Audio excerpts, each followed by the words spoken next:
Henry IV, or Henry the Great, in 1589 came to power in a time of mess for France. The French wars of religion had left France devastated. Starvation was rampant, and economic activity had been seriously declining. Henry, however, promised everyone a chicken in every pot. He was the first ruler since the 13th century to truly care about his people.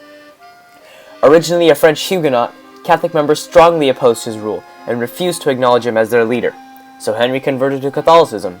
In order to gain better relationships with the Protestants whom he had left, Henry appointed a Protestant chief minister, the Duke of Sully, and it passed the Edict of Nantes in 1598. The Edict of Nantes essentially gave most Huguenots the right to freely practice their religion, while still maintaining Catholicism as the official religion of the state. Henry also lowered taxes on peasants. He introduced the paulette, which was an annual fee paid by officials to guarantee heredity in office. Sully also helped on this front by combining taxes on salt sales and trade, and although the number of taxes in France decreased, revenue still managed to increase. In just 12 years, the two restored France, but when Henry was murdered in 1610, crisis ensued. Louis XIII was slated to take Henry's place, although he was still a child, so Mary de' Medici was the head of government. But nobles and princes actually controlled everything. In 1624, however, Medici appointed Cardinal Richelieu, who set up French absolutism. Richelieu wanted to make everyone subordinate to the king, which he did by restraining the nobility's power. Possibly one of Richelieu's greatest achievements, however, was the establishment of France into 32 generalities, each led by a royal intendant. These intendants, appointed by the monarch himself, delivered status updates to Paris about each generality, recruited soldiers, supervised tax collection, and regulated commerce. Louis and Richelieu, however, faced mass urban protests, which were characterized by anger, violence, and the punishment of tax officials, usually in the form of death. Royal authorities let these riots continue if they didn't cause too much damage, yet those who opposed taxes and government policies were punished. All of Richelieu's policies were aimed at destroying the Habsburg territories surrounding France. So he signed a treaty with the Swedish king Gustavus Adolphus, promising French support against the Habsburgs. Richelieu also supported literature. He created the French Academy, which standardized the French language in 1694. Richelieu noticed that French taxation was limited, and temporarily fixed this by taking some of the individual taxes from local powers, although this never fully solved the crisis. Many of Richelieu's approaches contradicted Christian teachings, so he developed his own raison d'etat, or reason of state, which said that God ignores sins that are in the best interest of the state. After Richelieu died, Jules Mazarin took over, yet his actions led to the civil wars of 1648 to 1653, also known as the Fronde. People believed they had no control in government, and eventually stopped paying taxes as a form of rebellion. The Fronde revealed that government would have to compromise with the bureaucrats that controlled local institutions, yet the economy was disrupted and would take years to rebuild, and it also deeply affected Louis XIV, a child who witnessed a mob breaking into his own bedroom. Louis XIV, also known as the Sun King, was a devout Catholic. He believed that God had established kings as his rulers on earth. He claimed that he was gifted by God. Louis XIV advanced France so much that historians title his ruling period as Age of the Magnificence. The misery he suffered during the Fronde gave him an internal distrust of the nobility and was successful in collaboration with them to enhance both aristocratic prestige and royal power.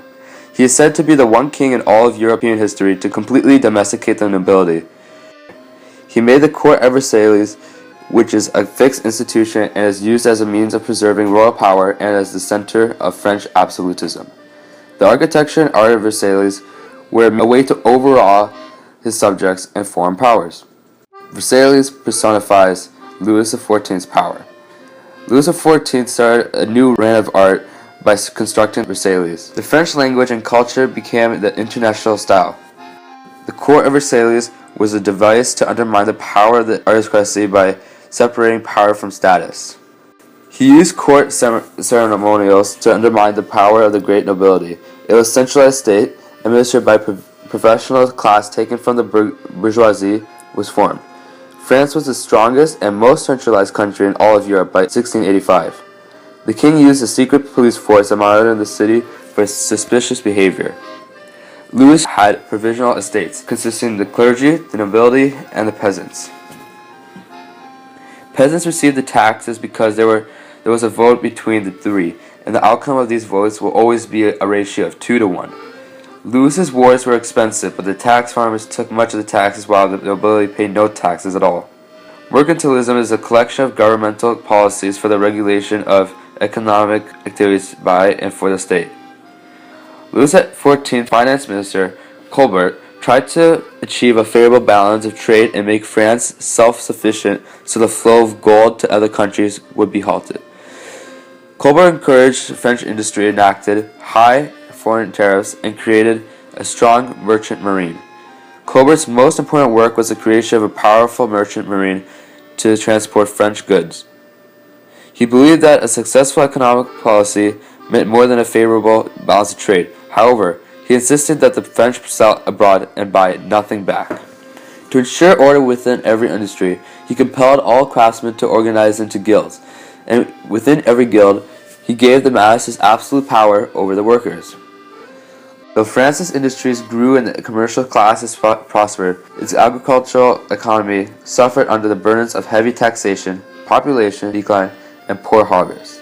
Louis XIV revoked the Edict of Nantes, by which his father, Henry IV, had granted liberty. This then destroyed the Protestant churches and schools. As a result, many Protestants fled the country. French classicism imitated and resembled the arts of the ancient and Renaissance. Classicism was demonstrated in Louis's courts. Poussin best illustrates classicism idealism in his paintings. Louis XIV was a patron of the composers Lully, Couperin, and the Charpentier. The comedies of Molière and the tragedies of Racine best illustrate the classicism in French theater. Jean-Baptiste Lully's orchestral works combine lively animation with the restrained hours typical of French classicism.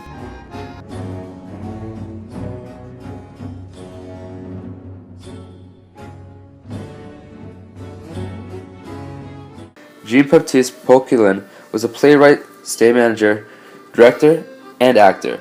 He produced comedies that exposed the hypocrisies and follies of society. His contemporary Jean Racine analyzed the power of love with tragedies. Louis kept France at war for 33 of the 54 years of his personal rule. The French army under Louis XIV was modern because the state, rather than the nobles, employed the soldiers.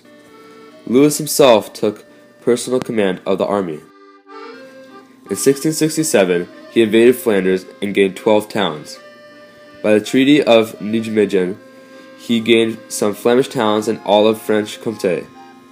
Strasbourg was taken in 1681 and Lorraine in 1684, but the limits of his expansion had been met. Louis fought the new Dutch king of England, William III, and the League of Augsburg in a war. The banks of Amsterdam and England financed his enemies. Louis's heavy taxes fell on the peasants who revolted.